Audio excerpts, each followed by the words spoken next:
Agency theory is simply one way used to describe how people may behave in a corporate environment. By referring to agency theory, rules and regulations can be constructed around this expected behavior to direct outcomes in a way that is likely to be beneficial for all concerned. Agency theory is a relationship between the agent and the principal.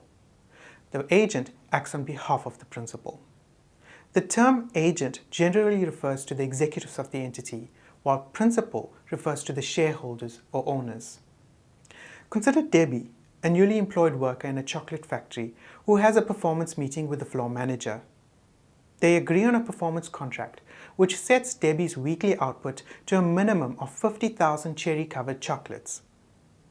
Would this performance agreement between Debbie and the floor manager give rise to agency theory? The answer is no. Agency theory refers to the relationship between the agent, who are the directors and executives of the entity, and the principal, who are the shareholders and owners. The relationship between Debbie and the floor manager is between an employee and senior staff member. There are two key assumptions that underlie agency theory. The first assumption is that all individuals are egoists. This means that everyone is assumed to act in their own self-interest. That is, the agent will act or make decisions that are likely to benefit them, and similarly, principals would act in certain actions or decisions that would work to their advantage. For example, the board of Infinity Limited is considering business proposals from two major suppliers competing for work. The first proposal from Universe Limited would create significant economies of scale and would save the company almost $2 million every year. Further, Universe Limited offered each of the directors of the board an all-expenses weekend away, as well as a gift of $50,000 each if the proposal is accepted. The second proposal from Galaxy Limited would not only save the company $2 million every year, but it would also result in a guaranteed increase in revenue of $1 million.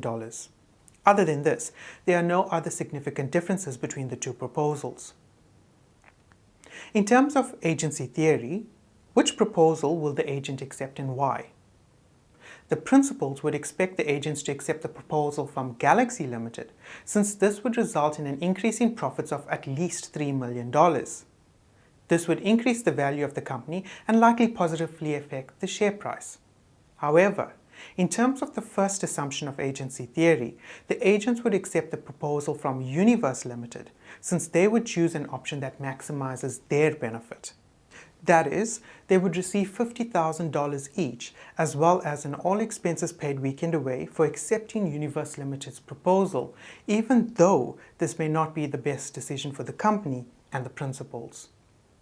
The second assumption of agency theory is that the agents are in a position of power since they have access to information and are in a position to make decisions. This enables them to make decisions that work in their advantage. The example with the board of Infinity Limited highlights this assumption because the board has the power to make the final decision regarding which proposal to accept without having to seek approval for their decision or ratification by the principals or shareholders of Infinity Limited. To recap, agency theory is a relationship between agents and principals, and there are two important underlying assumptions.